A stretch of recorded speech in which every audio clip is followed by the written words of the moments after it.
ஏய் கம்பத்து மேலே ஏறாத, மரத்து மேலே ஏறாத, கீழே குதிக்க போற, கீழே உரப்பாரு, சாக்கடிக்கும், ஒயர்ல கரண்ட் போகுது அப்படிலாம் சொல்லுது பார்த்தீங்களா? அப்படியே நேற்று அந்த வசனம்லாம் வந்தா இல்லையா? இவர் என்எல்சியில் வேலை செஞ்சார். இவர் இன்னும் ராணுவத்தில் கமாண்டாக வந்துட்டு வந்த மாதிரியும் 4-5 போர்களை பார்த்த மாதிரி இது ராணுவ கட்டுப்பாட்டு இயக்கம் நேற்று அதெல்லாம் ஒன்றும் காணும். ஏன்னா நம்ம கிங் மேக்கர் ஆச்சுல்ல, கிங் மேக்கருக்கு சொன்னால் அப்புறம் கிங் கேட்டான் ஆகணும். அப்படி ஒரு 4-5 தீர்மானத்தை கொடுத்துருந்தாலும் அந்த கூட்டத்திற்கு ஒரு நன்மை பயத்திருக்கும். இன்னும் திமுக தத்துக்குள்ளையா இல்லை வாரிசா? குழல் மூன்றாவது குழலாக நான் இருப்பேன். ஏங்க அங்கேயும் சும்மா தான் இருந்தது அந்த குழல். அதை கொண்டாந்து இங்கே ஃபிட் பண்ண போகிறோம். என்ன உங்களுக்கு பிரச்சனை? ஏன் இது எதுக்கு? வெளிச்சம் டிவிக்கு எத்தனை தடவை அவர் கத்துறாரு, டேய் டேய் கொஞ்சம் தான்டா, ஒரு 2 செகண்ட்ரா, நீ பார்க்க கூட வேணாம், திருப்பினே வரல, வெளிச்சம் டிவி ஒரு 2 செகண்ட் அப்படி நிற்க வச்சுட்டு அடுத்த சேனலுக்கு போட, டிஆர்பியில் ஏறி வரும் அப்படின்னு அவரும் கெஞ்சி பார்க்குறாரு. அப்போது நீங்கள் எந்த கூட்டத்திலேயாவது தலைவர் மேடையில் பேசிக்க போது கீழே நின்று தொண்டர்கள் உட்காந்துக்கிறத பார்த்துருக்கீங்களா? இவரோட குரு பெரிய கருணாநிதி அவர் கூட்டத்தில் கூட அப்படிலாம் இருக்காரு. கூட்டங்கிறவங்க எதிரில் உட்காந்துருப்போம். இவர் கூடையே கீழே உட்கார வச்சு அவ்வளோ ஒரு இம்ப்ரெஸ் பண்ணுவார். அந்த இம்ப்ரெஸ் நேற்று ஓவர் இம்ப்ரெஸ் ஆகி அதுதான் பிரச்சனை. பவுன்சர் கூட விஜய்க்கு மாட்டுற மாதிரி நம்ம மாட்ட மாட்டோம்னா இல்லை, அவங்க கரெக்டாக நீட்டாக அதை பிளான் பண்ணி வாங்குறாங்க. இவனுக்கு திப்புன்னு நம்ம கூட அந்த கோயிலில் சுண்டல் வாங்குற மாதிரி பவுன்சரும் கூட அது ஒரு பெரிய துன்பவியல் சம்பவமாக மாறாமல் இருந்த வரையும் நமக்கு சந்தோஷம். இல்லாத விஷயம் இல்லை, எல்லா விஷயத்தையும் இந்தியாவில் இருக்கிற எல்லா விஷயத்தையும் போட்டிருக்காங்க. ஆனால் எங்களுக்கான விஷயம் மட்டும் இந்த இது. ஏன்னா பறையன் செருப்படைப்புல நாங்கள் அப்போ பறையனுக்கு எப்படி தீர்மானம் போடுவதில்லை? உங்களுக்குள்ள 1000 உறவு இருக்கட்டும், கொடுக்கல் வாங்கல் நிறைய இருக்குல்ல சார். ஒரு பொது வழியில் ஒரு இஷ்யூ ஆகும்போது நீங்கள் போடுறேன்னா அப்போ உங்களுக்கு கீழே இருக்கிற அந்த பறையரை நீ சொல்கிற மாதிரியே ஒரு நாயாக கூட மதிக்கலன்னு தானே அர்த்தம்.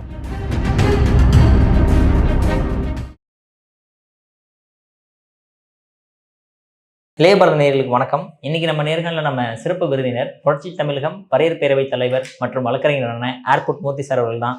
சார் வணக்கம் சார்.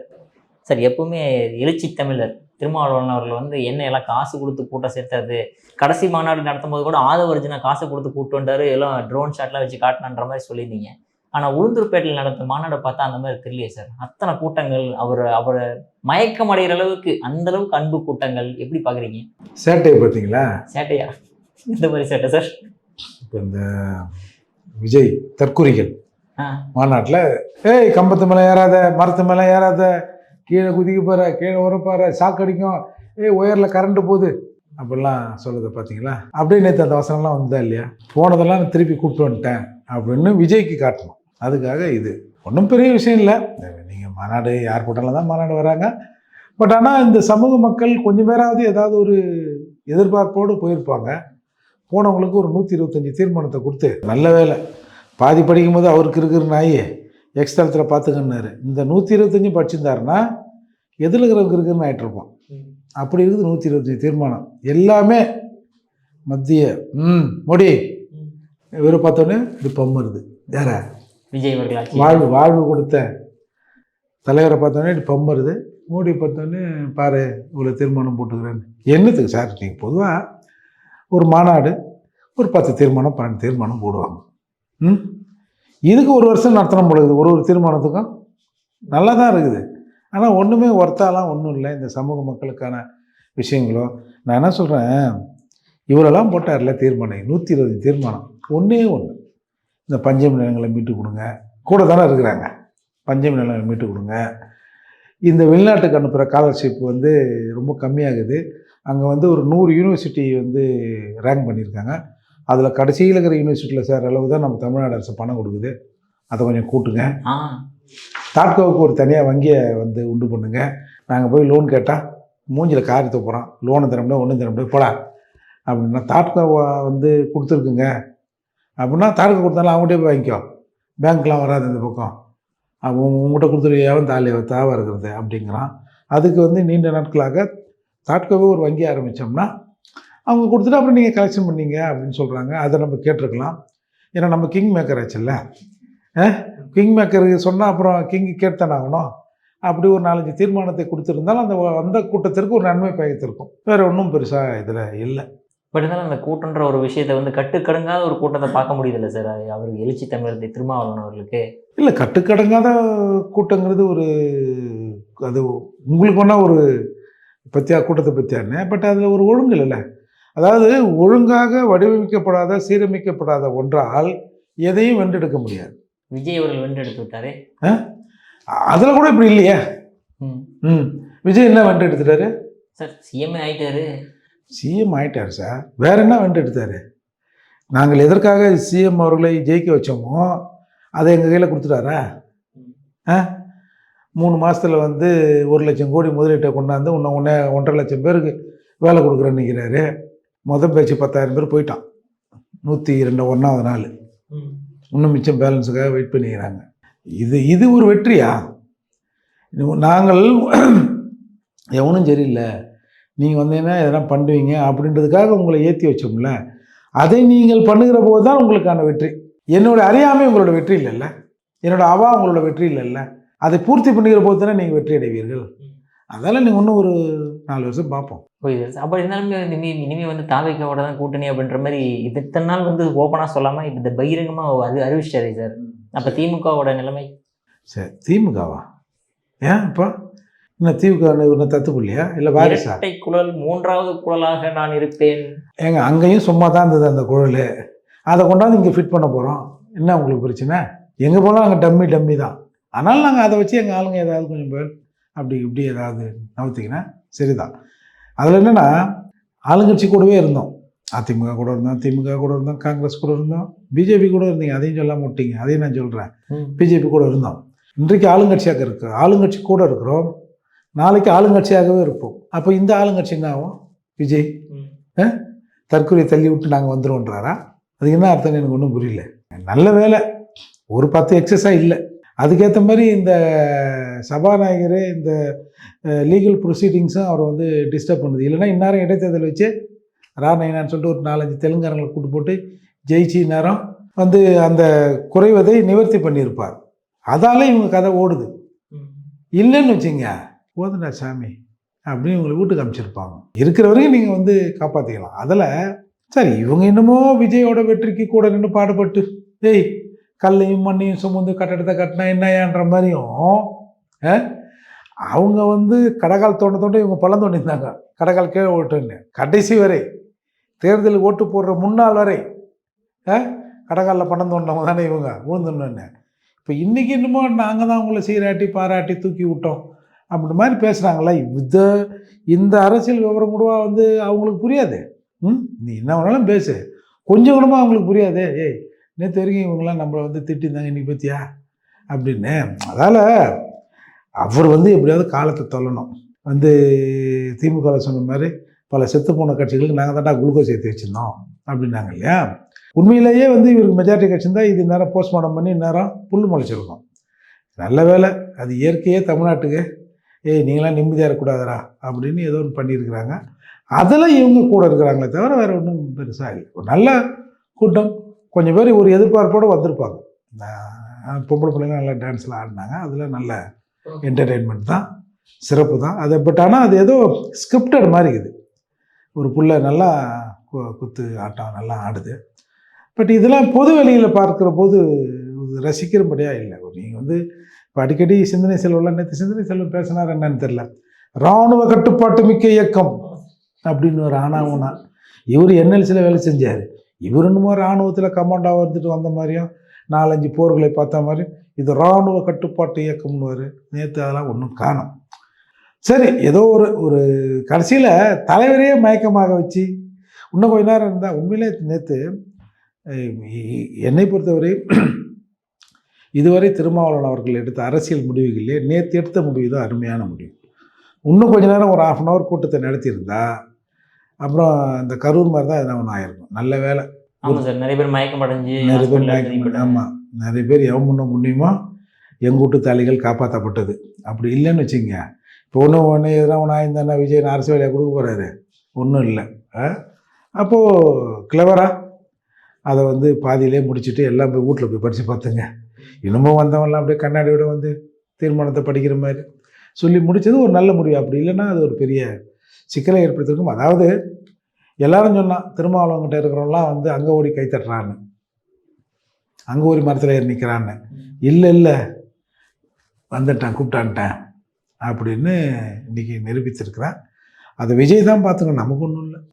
Okay sir. பட் இருந்தாலுமே இத்தனை இந்த மாநாடுகளில் வந்து இந்த ரேம்ப் வாக்குன்ற ஒரு விஷயம் பார்த்துருக்கீங்களா என்ன? தமிழ் திருமாவளவன் ஏன் அரைக்குறை ட்ரெஸ் போட்டுக்கின்னு? இல்லை சார், இப்போ திடீர்னு இப்போ புதுசாக ஒன்று ஆரம்பிக்கிறாரு. அதாங்க, அரைக்குறை ட்ரெஸ் போட்டு பொம்பளைங்க போனால் பார்ப்பீங்க, நடிகர்கள் போனால் பார்ப்பீங்க, நாங்கள் கருப்பாக வந்து போனால் நீங்கள் பார்க்க மாட்டீங்க. அதுலேயும் உங்களுக்கு ஜாதி இல்லை சார். நான் என்ன கேட்டேன்னா, இத்தனை நாள் அவர் பண்ணாது திடீர்னு அதனால தான் சார் அத்தனை கூட்டங்கள் வந்து மேலே ஏறி அவர் மேலே ஜம்ப் பண்ணுறது. ஏங்க, சிந்தனையும் அறிவும் வெறுமையில் வராது, ஒன்றை பார்த்து தான் ஒன்று வரும். பறவை கண்டான் விமானப்படைத்தான், சரியா? அப்போ விஜய் வந்து நடந்து போனார், நல்லா அழகாக இருந்தது. செலவு பண்ணி மீட்டிங் நடத்துகிறவங்க ரேம்பாக்கில் போகிறாங்க. ஏன் நானும் ஒரு தடவை போய் பார்க்குறேன். ஏன் ஒரு கீழ் சாதின்னு சொல்லிக்கிற இந்த சாதியிலேருந்து ஒருத்தர் போகக்கூடாதா? அநியாயமாக இது. உங்க வீட்டு காசில் போன மாதிரி சொல்கிறேங்க. எங்கள் வீட்டு காசில் அவங்க வீட்டு காசில் அவர் போனார். இதில் என்ன பிரச்சனை உங்களுக்கு? இவ்வளோலாம் சாதிய வன்மெல்லாம் இருக்கக்கூடாது சார். இல்லை சார், புதிய முயற்சி எடுத்திருக்காரு என்ற ஒரு கேள்வி எழுப்ப நீங்கள் ஜாதிய வன்மத்துக்கு கொண்டு வேறு என்ன, வேறு எப்படி நாங்கள் சொல்லுவோம்? விஜய் போகும்போது என்ன கேட்டிங்களா? ராம்வாக்கியான்னு சொல்லு.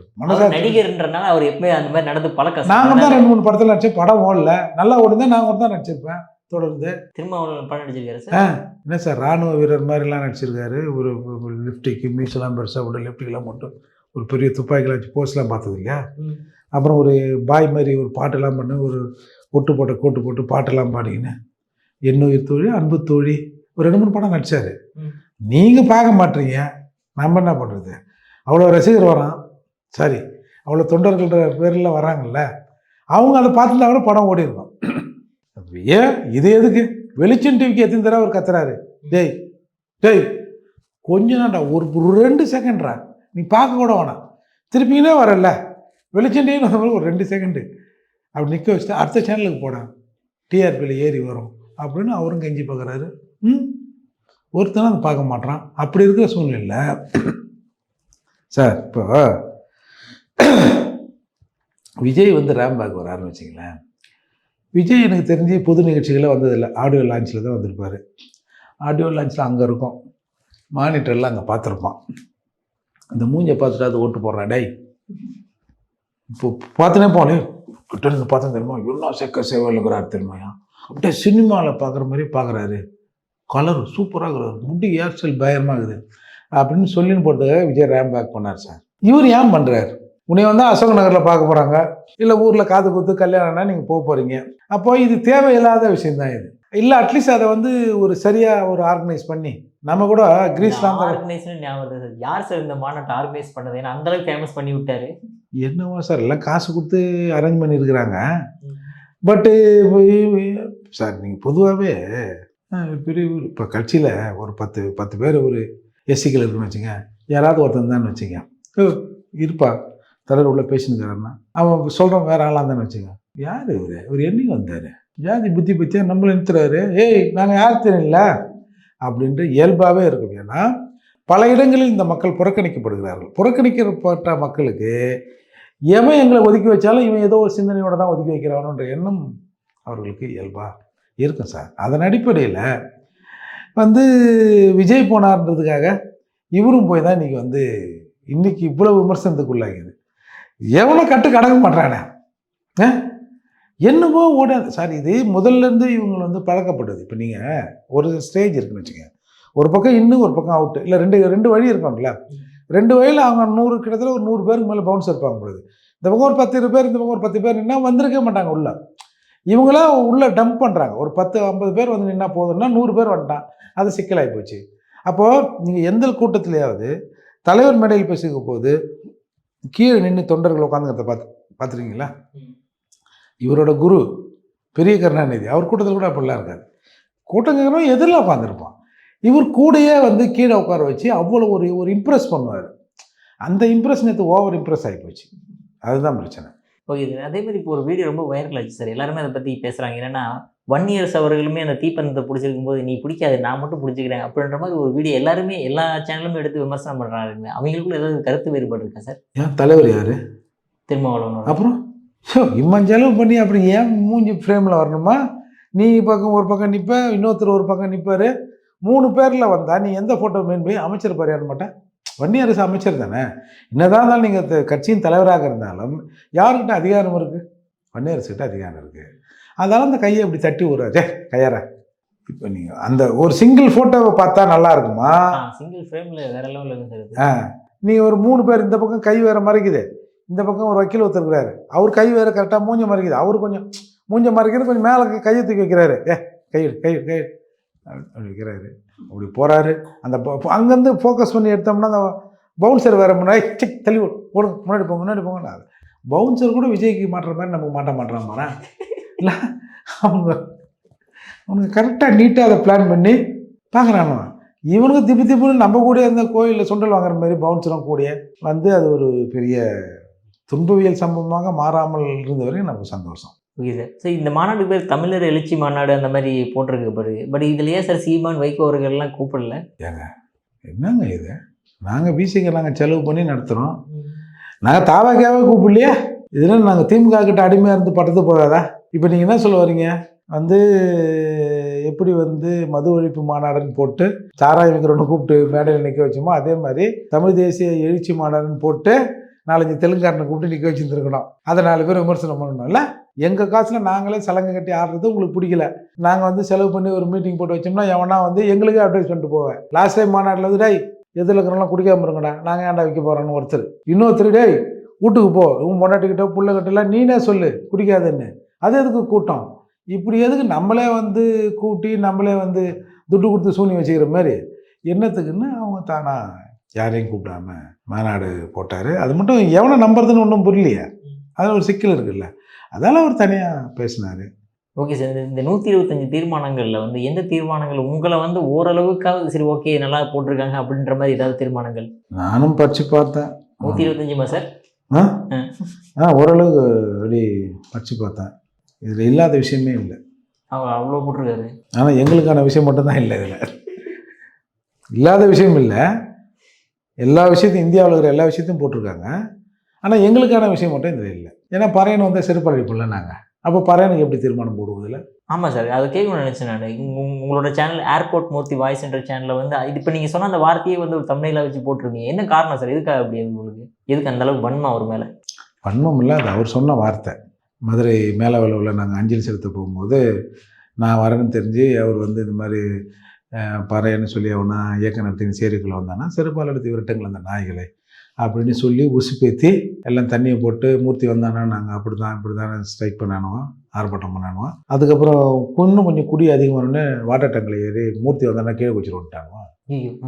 அதுக்கப்புறம் போலீஸும் எப்போ வானப்பா நீங்கள் கிளம்புங்க, எவனாவது போதையில் ஒரு பாட்டில் கட்டில் உங்கள் வண்டி மேலே விட்டான்னு வச்சுக்க, மேல் அதிகாரிகள் காரத்துக்கு போங்க எங்களை அப்படின்னு சொல்லி எங்களை எல்லாம் மீறி போனீங்கன்னா கைது பண்ணுவேன்னு சொன்னாங்க. அப்புறம் நாங்கள் வந்துவிட்டோம். அன்றைக்கு இரவு தங்கிட்டு வாமாப்பில் பார்த்துட்டோம் சொல்லிட்டு காலையில் கடகன்னு ஏஞ்சோம், குளித்தோம். நேராக எந்த ஊரில் மறைச்சோன்னா நேராக அந்த ஊரில் விட்றா வண்டியை. நேராக போனோம், அஞ்சலி செலுத்தினோம், நேராக வந்து நின்றுட்டோம். அது ஒன்று. அப்போ அவர் சொன்ன வார்த்தை அது. இப்போ ஏன் சொன்னோன்னா, இந்த நாமக்கல் சதீஷ்னு ஒரு ஆள் இருக்கார், தாவேக்கா மாவட்ட செயலாளர். ஒரு ஆடியோ ஒன்று ஒரு 10-20 நாளைக்கு முன்னாடி வைரலாக வந்தது. கேவலமாக இருந்ததுல்ல, கெட்டவாத்தில் சொல்லி சொல்கிறாரு சார். அதுவும் அந்த ஜாதி பெயரை வச்சு நிறைய பேருக்கு அது ஒன்றும் பெருசாக தெரியலையே சார். கொஞ்சம் பேருக்கு தான் தெரியுது. எங்களை மாதிரி ஆளுங்களுக்கு தான் எப்படா இந்த மாதிரி சாதியை ரொம்ப இவ்வளவு கேவலமாக ஒரு மனுஷனாக மதிக்காத அளவுக்கு பேசுகிறேன்னு நாங்களாம் கொதிக்கிறோம். அவன் திருமணம் கூட கையை கொத்து நிற்கிறான். அரூர் அந்த அரூர் இங்கே ஒரு கூட்டம் நடந்திருக்கு, ஒரு இரங்கல் நிகழ்ச்சி. அன்றைக்கி போய் பார்த்து சரி கேட்டுருக்குறானோ, ஏதோ பேசி செட்டில்மெண்ட் ஆகிட்டு இருக்குது. அந்த ஃபோட்டோவை அவனுங்களே வெளியிடுறானோ. அப்போது சரி அது நடந்ததா. நேற்று வந்து அவன் வந்து திருமாவளவன் அவர்களுக்கு அப்படியே கட்டி பிடிச்சிருக்கிற மாதிரி ஒரு பிறந்தநாள் வாழ்த்து போடுறான். நான் என்ன சொல்கிறேன், எங்கேயோ எவனோ 4 பேர் எவ்வளோ பேர் சாதி வெறியோடு இருக்கிறாங்க. அது ஒன்றும் அது அப்படி தான் இருக்குதுன்னு வச்சிங்களேன். ஒருத்தன் இந்த பறையர் சமூகத்தை குறித்து மிக கேவலமாக பேசிட்டு அது பொது வெளியில் இருக்குது. நாங்கள் வந்து கிட்டத்தட்ட ஒரு 4-5 பேருக்கு புகார் கொடுத்துருக்காங்க. அவரை அந்த பொறுப்பாளரை கண்டித்து மாவட்ட பொறுப்பாளர் தான், ஒன்றும் மாநில பொறுப்பாளர் இல்லை, ஒரு புஷி ஆனந்துன்னா கூட பரவாயில்ல, ஏதோ மந்திரி அவர் தான் பொதுச் செயலாளர்னா கூட சரியப்பா, ஒரு பொதுச் செயலாளர் எப்படியா கைது பண்ணுறது அப்படின்னு கூட சொல்லலாம். ஒரு மாவட்ட பொறுப்பில் இருக்கிறவர் சார். ஆனால் அவருக்கு வந்து இன்னொரு முகம் வந்து புஷி ஆனந்த முகம் போல இருக்குது, சொந்தக்காரன். அப்புறம் புகார் கொடுத்து ஒரு கண்டன கூட்டத்துக்கு பர்மிஷன் கேட்குறாங்க. சார் கண்டன கூட்டத்துக்கு போலீஸ் வந்து டினை பண்ணுது பர்மிஷனை. இப்போ அதை கோர்ட்டுக்கு வந்திருக்காங்கன்னு வச்சிங்களேன். அப்புறம் இந்த மாதிரியான சூழலில் ஏன் போலீஸ் வந்து இவரை கைது பண்ணலன்னு பார்த்தா, நேற்று அப்படி அழகாக அப்படி கட்டி பிடிச்சின்னு பிறந்தநாள் வாழ்த்துக்கள்னு போடுறாரு. நான் என்ன சொல்கிறேன், உங்களுக்குள்ள ஒரு ரகசியமாக கூட உறவு இருக்கட்டும். இவ்வளவு இப்போ நேற்று வந்தவன் நீ பறையன்னு எவனாவது வந்தால் செருப்பால் அடித்து வரட்டுன்னா கூட, ஏய் நாங்கள் பறையன் இல்லைப்பான்னு சொல்லிட்டு உங்க கூட நிறைய பறையர்கள் வராங்கன்னு வச்சிங்களேன். அவங்க என்ன நினைப்பாங்க இதை, இந்த ஆள் தானே வந்து அசேஷமாக திட்டினா, இது எல்லாம் வாட்ஸ்அப்பு ஃபேஸ்புக்கெலாம் வந்தது, என்ன இவன் போய் தலைவர் கூட பிடிக்கிறானே அப்படின்ற நினப்பு இவனுக்கு வரும். இவன் ஒரு ஆள் அப்படின்னு மதிக்காம தானே இது வருது. அந்த எண்ணத்தில் தான் அந்த வீடியோவை எடுத்து போட்டோம். இது மிகப்பெரிய தப்பு இல்லை. உங்களுக்குள்ள 1000 உறவு இருக்கட்டும், கொடுக்கல் வாங்கல் நிறைய இருக்கட்டும் சார். ஒரு பொது வழியில் ஒரு இஷ்யூ ஆகும்போது நீங்கள் போடுறேன்னா, அப்போ உங்களுக்கு கீழே இருக்கிற அந்த பறையரை நீ சொல்கிற மாதிரியே ஒரு நாயாக கூட மதிக்கலன்னு தானே அர்த்தம். ஏய் அந்த பக்கம் போகாதப்பா, அந்த வீட்டில் நாய் இருக்கும்பா அப்படின்னு சொல்லுவாங்கல்ல இயல்பா. பார்த்து பெல் அடி கதவு தரேன், நாய் வந்துட போதுனால அந்த நாய் மீது இருக்கிற ஒரு பயம் கூட, ஒரு அக்கறை கூட எங்கள் மேலே இல்லைல்ல, ஒரு பார்வை கூட எங்கள் மேலே இல்லைல்ல. எங்களை வந்து அவ்வளோ அசிங்கமாக அந்த சமூகத்தை திட்டுறான். அந்த ஆள் வந்து ஒரு போஸ்டர் போடுறாரு, உங்களோட நெருக்கமாக இருக்கிற மாதிரி. இதுக்கு முன்னாடி உன்னை சஞ்சி பேசியிருக்காரு, சில பல விஷயங்கள் நடந்திருக்கு. இது எப்படி இதை நம்ம எடுத்துக்கிறது? இப்போ இதெல்லாம் கேட்டோம்னா பாரு, இதில் இந்த இன்டர்வியூவில் பாரு, இவருக்கு என்ன வந்து தான் எங்கள் ஆயாவிலேருந்து கூப்பிடுவானோ. இப்படி சொரணக்கட்டு இந்த சமூகம் வந்து எந்த உணர்வுமே இல்லாமல் இருந்தால் எவ்வளோ சார் எங்களை மதிப்பான்? விஜயும் மதிக்க மாட்டார். விஜய் படத்தில் ஒரு காமெடி ஒருத்தர் இருந்தார், அவர் கூட மதிக்க மாட்டார். அதுக்காக தான் இந்த மக்கள் கொஞ்சமாவது ஒரு விழிப்புணர்வு வரணுன்றதுக்காக தான் போட்டது. எவனுமே கேட்கணும்னு வச்சிங்களேன், அது எப்படி சரியாக இருக்குமா? யாராவது ஒருத்தனாவது கேட்கணும்ல. நீ என்ன தான் திட்டினாலும் திட்டுப்பா, நான் கேட்குறத கேட்போம்மான்னு அதை சொல்லிடுவோம். பொறுத்துங்க பாப்பா சார் என்ன நடக்குதுன்னு. உங்கள் பொண்ணான நேரத்தில் லேபர்லாம் ஒதுக்குனதுக்கு மிக்க நன்றி சார்.